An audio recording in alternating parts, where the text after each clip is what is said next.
Is there a more iconic D&D spell than the Fireball? Engulfing a group of enemies in fire is simple and makes you feel good. You do not care about armor class and do not have to roll to hit, but the enemies get a reflex saving throw to half damage. That's how it works in D&D, but what about GURPS? Stay tuned to find out how area attacks work in GURPS, how one can defend against them, and what you can do as a GM to make them feel balanced. Getting hit by an area attack in GURPS sucks. Very often there's simply nothing you can do to avoid it, as your defensive options are very limited. You only have two options, retreat or dive for cover. When retreating, you get a +3 bonus to dodge, but it only works if the step that is taken as part of retreating takes you outside the area of effect. Diving for cover also gives you a +3 to dodge, but only works if there is cover a step away. It also leaves you prone, which sucks. So if there's no cover available and you're standing more than a yard away from the edge, and if you're a normal person, then you get no defense at all. Keep in mind that Cosmic, no active defense allowed, is a +300% enhancement, while Area Effect 2 yards is only +50%.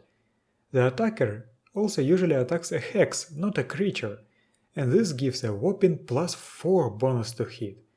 The downside is that on a miss, the attack scatters by a number of yards equal to your margin of failure, to a maximum of half the distance to the target, rounded up. Even if it doesn't scatter, you may hit your friends as well.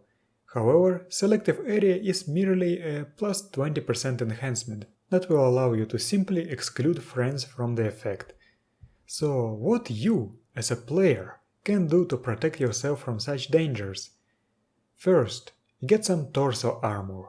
The way large area injury works is that you subtract the average of your torso DR and the DR of your least protected location rounded up from damage. This means that, for example, if you have heavy segmented plate armor on your torso that provides DR 5 and nothing else, then your DR against large area injury is 3. This rule sometimes produces unrealistic results, but is just a game abstraction for the sake of playability. Fully realistic large area injury rules would be incredibly clunky, I would imagine. On low TL, you are very unlikely to be fully enclosed in armor, so your torso DR is what matters the most. Second, get some cover. If you know that you're going to fight a spellcaster that may use area spells, always be wary of your surroundings. Always keep cover within a step of you.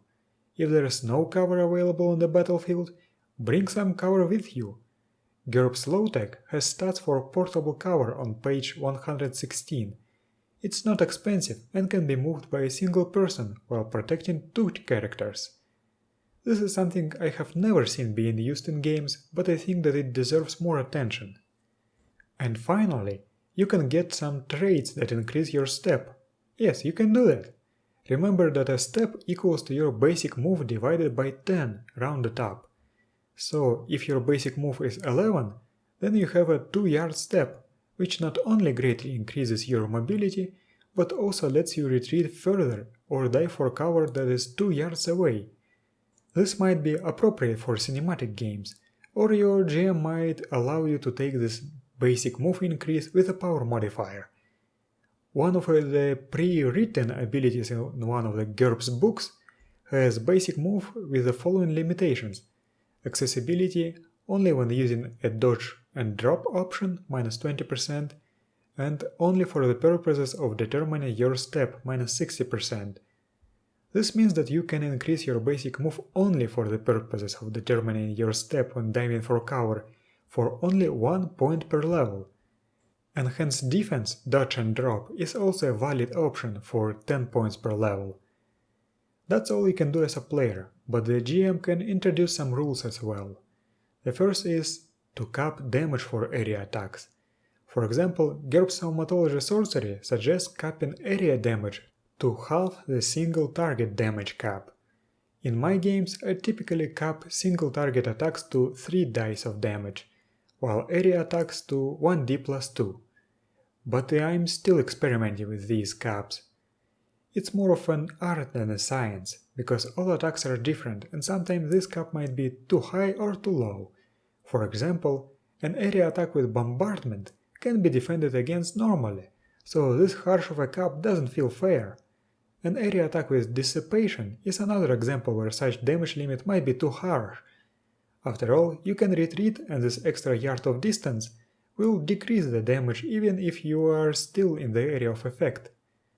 As a GM, you should also disallow selective area on area attacks. This will make proper positioning more important. The caster will have to be careful not to harm his allies, and the players will be able to take advantage of that.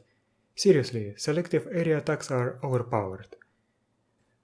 Also, do not fight on featureless plains. Add more cover to your battlefields.